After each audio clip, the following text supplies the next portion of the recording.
Hello everybody, cheers to you all. I hope you liked that opening thing I did. It was actually started out being inspired by a song I heard maybe 3 years ago, and I've been fascinated with it ever since. Charles Aznavour, I think it's called What Makes a Man. I just love the quiver in his voice, I love the accent, just the nuance, and I just love the story. I just love how you get into the story of it all. And so it's just been in my head, and I thought, I wonder if I could make a play on that. And of course, the more you try, the more you fail, but the more you try to get your own licks in, and eventually it evolves and morphs into something quite different. So maybe that's a good thing. But anyway, that's where the inspiration came from. You'll probably, if you know the song, you'll recognize the repeating theme I was trying to get through it. So I love that Charles Aznavour song. Now, I've been a busy boy. We will look at the breakdown in a minute at the end of this video, and how I try to loop these diminished. Like, I've got one diminished lick and another diminished lick and another one, and I've now managed to segue them all together to make it look like I'm almost Flash, if you know what I mean. Basically just copying Tobias, because I think that's what he does. Now, yes, I've been a busy boy. What have I been doing? Yes, I was invited out to a small recording studio, a short drive out west from Edinburgh. Charming chap, Mark, invited me out to this little recording studio. Very impressive. I got to see and play some of his guitars. He's got quite the collection himself. I finally got to play an Eastman. I've never played an Eastman guitar before. I was impressed. It felt quality. If you taped over the headstock, I would have believed I was playing a Gibson. It was lovely. I played, he's got a Relic custom shop Telecaster, very much like mine, a bit less bashed up, but it was alive. It was great.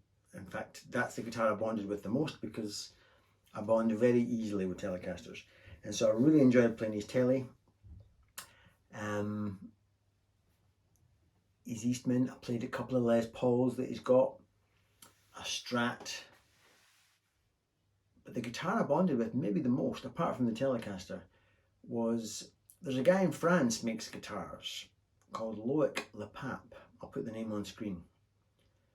And they're made of metal. But this guitar just sounded great. It just felt, it doesn't feel, well, it is metal, you knock it and it's like, it's made of metal. But he makes it look like old wood, so he's got checking, and if you just looked at it in a photograph, you think, that's from 1950. It just looks old. The neck is wood, so you feel like you're playing something organic, but the body is metal, throwing the whole tone wood argument right up in the air. But I just felt like I put on a pair of comfy jeans, and it changed the way I was playing. I really, really enjoyed it. I first heard about Loic Le Pape on the Guitaristas channel. I think Colin's got one on that channel. But it just felt great. Maybe it's because it was beaten up. It just looked old and comfy, and I just ripped it to bits. It was great. I felt like I was playing aggressive, and I was enjoying my playing on that guitar.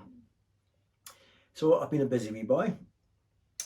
What else? Oh, and I gave a guitar lesson the other day, a face-to-face guitar lesson.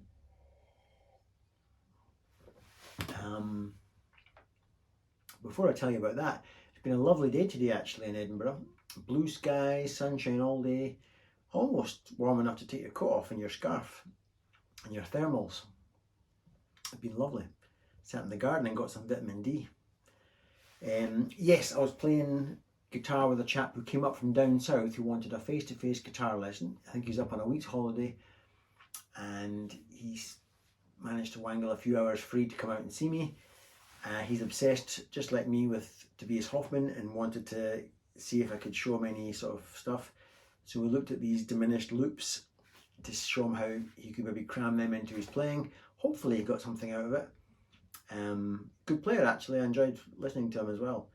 So that's what I've been doing. Busy wee boy.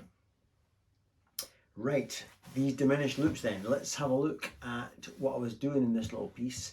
And the main heart of the matter is, you'll see I'm going to talk about my favourite little pockets of diminished that I can loop round and round and round and make myself look a bit more flash than I truly am. So let's have a look at the lesson. Right, getting into my little breakdown then. So I'm pinching notes out the chords. Here's my E minor. If you look at my right hand, these are all E minors.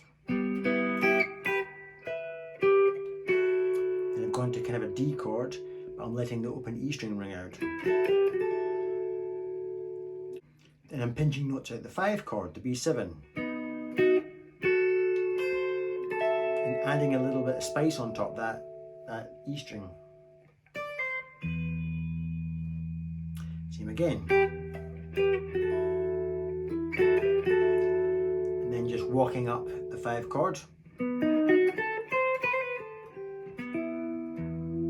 Just adding that little note of spice, that little diminished note. Now, this next bit, watch this.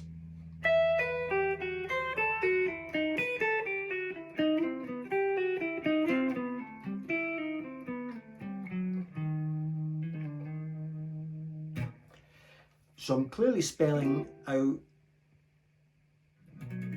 sort of starting, basically kind of spelling out the sound of the 1 chord going to the 5 chord. The 1 chord, the scale from the 1 chord would just be, but I'm spelling out subtle differences with semitones just to, so far it's just E minor, but now I'm starting to suggest B7.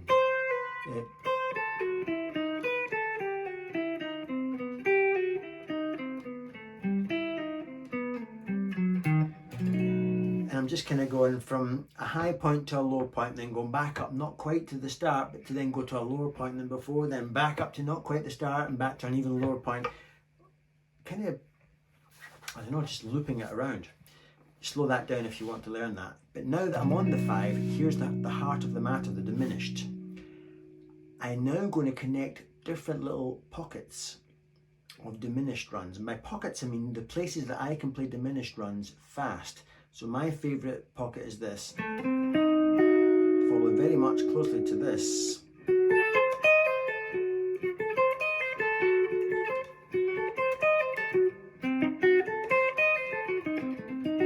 Whoa, I made a mistake there. Obviously not very good at it at all, Paul.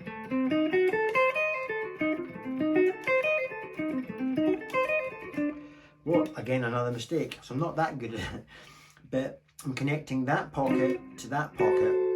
And then I jump up 3 frets and repeat again. So it's just complete cheating. And I'm back in my pocket again. Right? So.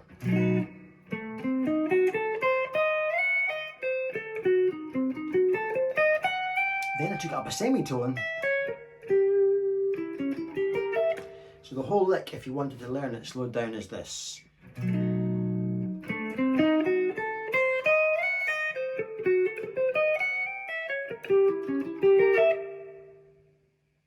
Right? Oh yeah, then I added a bit of sweetness by turning minor into major. E major, then back to an A minor, then a D chord.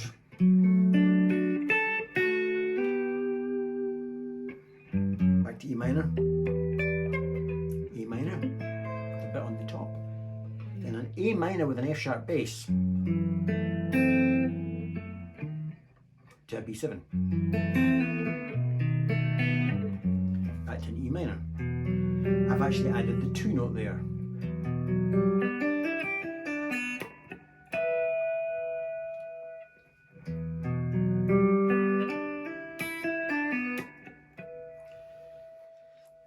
Then more pinched chords, then just melody. I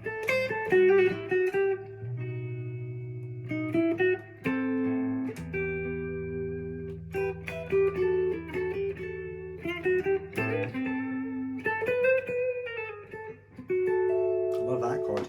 It's a diminished chord, but raised the top note. Love it. Then I go back to this again, only a simplified version.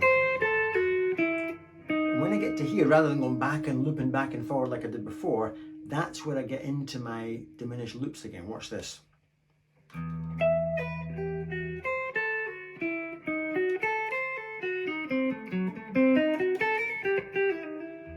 go off the merry-go-round by skipping into the blues scale. So in slow-mo,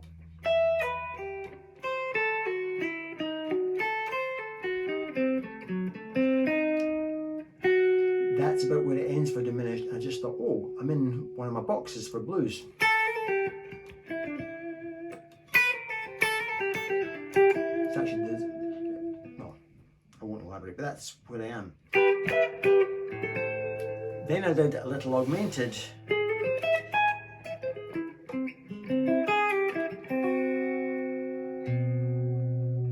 What that was just pinched chords again in E minor to an A minor. I sort of slid it down. So far just A minor. But the minute I hit that, I'm jarring.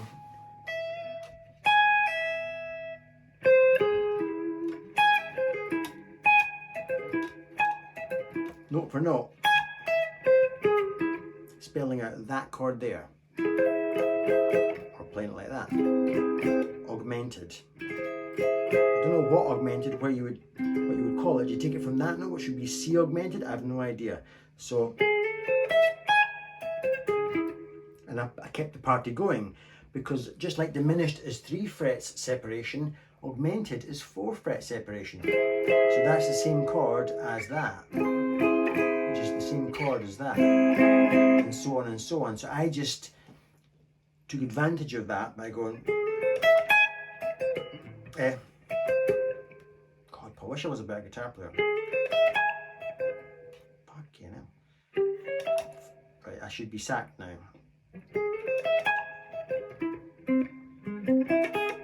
Again, just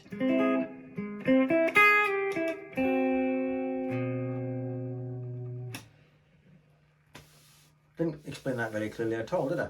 But that's what I did, and then back to my E minors again. I hope that helped. So if anybody's still here, thank you very much for staying the distance. I'll go and finish the rest of my wine now, and have a lovely evening. See you all in the next video.